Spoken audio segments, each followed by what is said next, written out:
Sandy didn't wake up until the police were already there. By then she was being whisked away, and they spent an almost sleepless night with their aunt on the other side of town. Sandy was still foggy from being awakened in the middle of the night among all those flashing lights. She only saw her mother for a moment, and it was hard to tell in strobing red and blue flashes, but Sandy thought she saw blood on her mother. Mom said everything was fine, but she was crying when she said it. The police hustled the kids out of the house and wouldn't let them turn around to see the kitchen where most of the uniform officers were gathered and where the white flashes of old-fashioned cameras popped and washed out the colors around them. Why don't they just use their phones, Sandy wondered. Sandy and Kyle's aunt said everything was fine too, but that's the sort of thing adults said to children when everything was far from okay. Kyle claimed to have been awake the whole time, even before the police came. She didn't believe everything her older brother told her. She'd be a fool if she did. Sometimes she had no choice. That night was one of those times, because Kyle was the only one willing to say anything about what happened. A man broke into our house, he said, in hushed tones, so their aunt wouldn't hear. Those words struck fear into Sandy.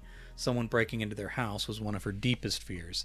It gave her many sleepless nights. Sometimes she only slept well when it rained. She thought no one would be breaking into the house when it rained. The joke was on her, because she had slept soundly through the whole thing on account of the pouring rain when she fell asleep. It had stopped some time before the police arrived. I may never sleep again, she thought. Kyle pulled her out of her troubled musings with the next bit. It was someone she knew. Who? Sandy asked, a little too loud. Kyle shushed her.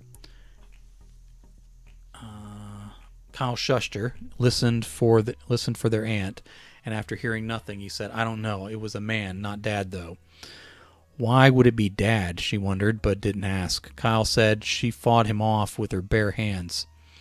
Sandy wanted that bit explained, but their aunt came in and checked on them. She sat between the kids and rubbed their backs as she whispered that everything would be fine. Kyle must have believed her, because he fell asleep as Sandy lay awake for hours thinking about her mother's bare hands.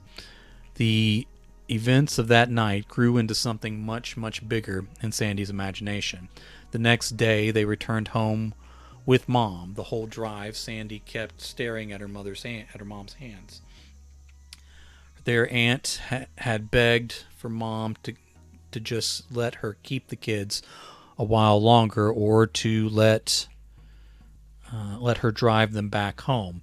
But Mom insisted on picking them up herself, and that detail would haunt Sandy later as she pieced together that night. Their mother had bruises under her eyes, and she moved with stiff joints. Lots of people stopped by and spoke with her in conspiratorial whispers, kids not included kind of whispers. Even Dad called at one point to check on things, and that was odd, because Dad never called to check on things. As expected, it turned into Mom shouting. She said things like, you can't be serious, and I can't believe you blame me for this. That phone call was interrupted by another visitor, and Mom returned to quiet tones as soon as she hung up. Mom, being distracted, gave Sandy time to inspect the house and piece together what really happened that night, all the stuff adults leave out. The house had been cleaned, but it was a quick job. They only had one night and one morning to do it, so clues were left behind. Sandy collected all these details and stored them away. There were pieces her imagination latched onto and used to build and embellish the story of that night for months and years to come. The front door would eventually be replaced. Their blue door became an ordinary... Oh man, there's a typo. Became an ordinary brown-gray one that Sandy never really liked. Before that, there were deep cracks above and below the doorknob. Someone had drilled in big fake screws to hold it together until the new door was installed. The deadbolt wasn't broken, so Sandy thought maybe they forgot to lock it. In her mind, the man, someone twice as tall and twice as ugly as any ordinary man, had kicked his way inside. He wore big black boots that left a little rubbery streak on the outside of the door. Of course, he had a scraggly black beard like a pirate or a crazy mountain man. His teeth were filed to sharp points. not neat vampire fangs, but the razor teeth of some more base monster. Sandy never saw a picture of the actual man, but this was the one she painted for herself. Mom was in the living room watching TV. Mom was all they had, so she had to work all day and still be mom in the evenings. She was tired all the time, even on the weekends. Sometimes she fell asleep while watching TV, but this night Sandy pictured her mom as being wide awake and springing to action when the bad man kicked his way inside. Mom stayed up watching TV even when she was tired and the kids were in bed. It was the one time she got to herself. Everything in the living room had been cleaned up, but a folded paper napkin, had fallen to the floor at the edge of the couch's ruffle and had been missed in the cleanup. Sandy saw her mom rising so fast from the couch that she scattered whatever snack she had been eating. It wasn't popcorn or candy, no folded napkin for that. Mom must have been eating a sandwich. Sandy pictured it as half-eat, half-finished. Sometimes there were chips on the plate as she played through the events of that night in her imagination. Sometimes there were no chips. That detail wasn't important. Mom still had on her jeans and a faded college sweatshirt from a school she didn't finish learning at because Kyle had been born. It was her comfortable after-work clothes. It was what she wore when the kids were taken away by their aunt. She never wore it again because they were stained with blood after that night. The bad man was someone Mom knew. Kyle had said so. Her brother lied regularly, but this was the sort of detail that was too specific and too odd to be made up. So Sandy had to figure that out. This was a monster that had hunted Mom her entire life, maybe since she was a little girl. She thought she had gotten away from him, but he had found her again. Now Mom had to fight the bad man monster again. Mom ran at the man instead of away. The kids were asleep upstairs, and the stairs were close to the front door. So the monster of a man had turned toward the stairs, and Mom charged. He was tricking her, though. Sandy knew bad men were tricky. That's why everyone warns you never to go anywhere with strangers, no matter how tricky they tried to be. As Mom got close, he swung a fist as big as his black boot and knocked her against the wall by the front door, where a couple of frames on the wall were slightly tilted the day they came home. A little blood came from Mom's nose and got on her favorite sweatshirt. The bad man grabbed her by the throat because that's what bad men do. He lifted her off the ground and laughed in her face because that's what terrible men did in movies Sandy wasn't supposed to watch, but Kyle sometimes told her about. He went on laughing and carried her into the kitchen. Sandy wasn't sure why, but she had a sense that he planned to do something bad to Mom, and if she didn't stop him, he would go after Sandy and her brother next. Sandy moved the fight into the kitchen and her version of the story, because that was where the other clues were. The bad man missed that Mom's hands were changing. Hair sprouted around her fingers and the backs of her hands and around her wrists.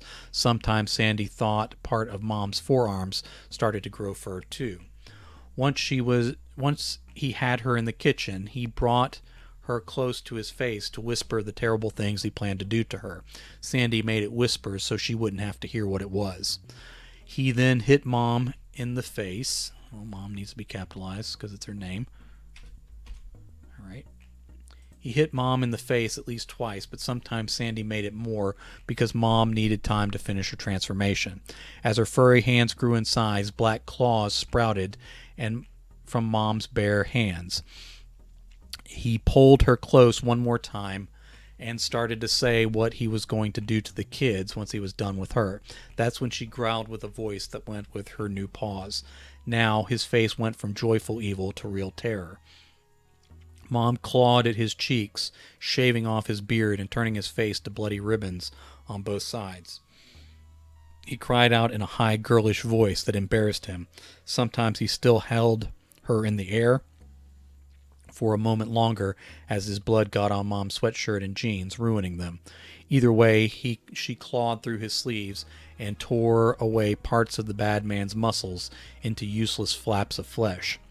By now, he had dropped her on her feet, and he cried louder and harder than Sandy ever had. He saw Mom's bare hands, all furry and deadly.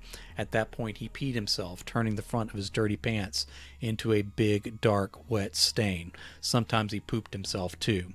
In every rerun of the story in Sandy's head, he turned to run out the broken front door, but Mom grabbed him and dragged him back into the kitchen with her.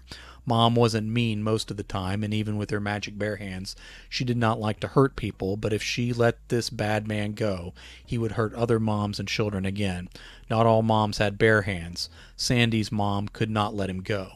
This had to be finished tonight, no matter how big a mess it might make. That's why it was okay what happened next.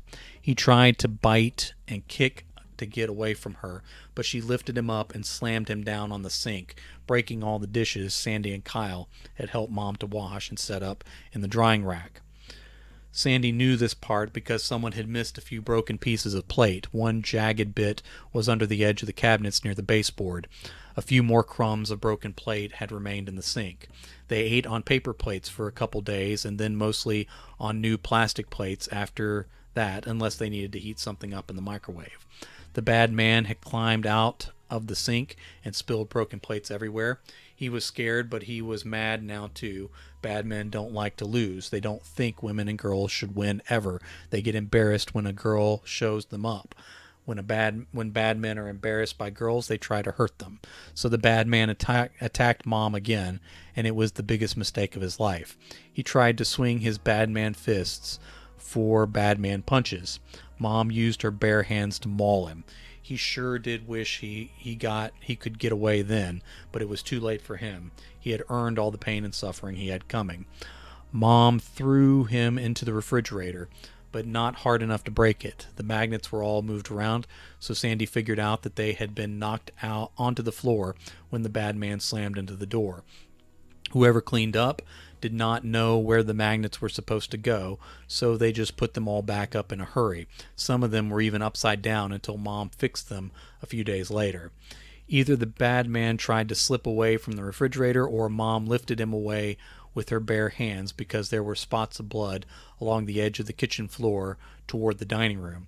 Sandy had stared at those tiny bright red spots for a long time that day. She had debated whether those spots were Mom's blood or of the man who broke into the house the night before. The floor was mopped, but streaked with curved lines of grime, meaning someone besides Mom had mopped up.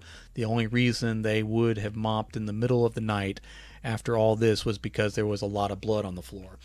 Those tiny spots had just been missed.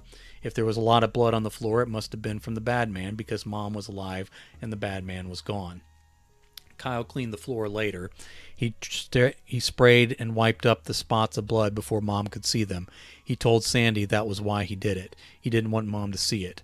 Sandy couldn't make sense of that because obviously Mom had seen it when she was beating the bad man with her bare hands the way Kyle had told her. He even tried to remop the floor because Mom's back was so stiff from the fight.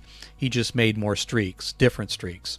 After a few days, Mom felt some better and mopped the floor a third time herself, and then it was right. That night, the night of the break-in, Mom had torn through the bad man's shirt. As he begged her to stop and promised not to hurt anyone ever again, Mom's claws ripped through and into his chest and belly. He choked on his own blood and screamed at her, why, over and over again. Tiny dots of blood flew from his lips and spotted the floor where the first man to mop had missed them. Mom growled down at him, because you are a liar, bad man. He tried to shuffle away, but only spread more of his blood to be mopped up later. He was confused and moved toward the dining room instead of the front door. It didn't matter, though, because Mom was far from finished with him.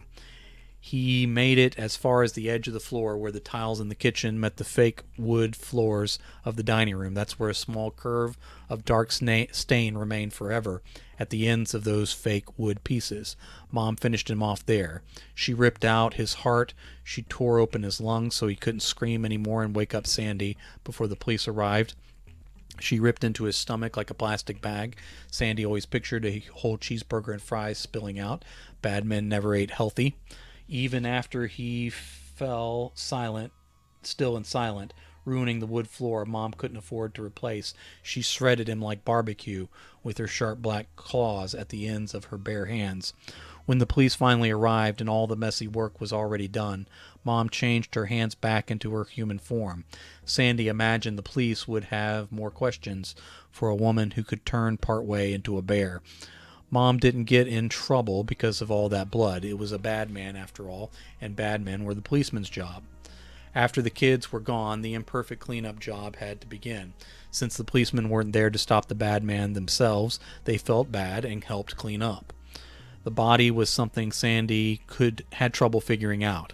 After finding those bright dots of missed blood, she had looked for more blood between the kitchen and the front door. If they missed the blood in the kitchen, they must have missed some while carrying the body out. Sandy even checked the windows to see if they tossed the bad man's body out that way, but no blood dots were missed there or anywhere else. Sometimes she could convince herself they just cleaned up the rest. Sometimes she could believe they had a bag that was big enough to hold the bad man and drip no blood on the way out.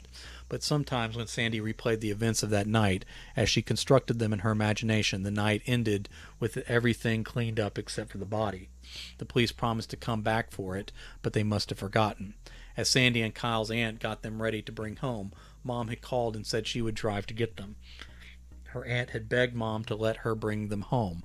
Mom had been through a lot, but Mom insisted. The only thing Sandy could figure was Mom wanted to clean up more. If Mom had cleaned up, the floor would have been mopped properly. The pictures would be straightened, the magnets would have been right, and all the pieces of broken plate would have been gone. So what was Mom doing?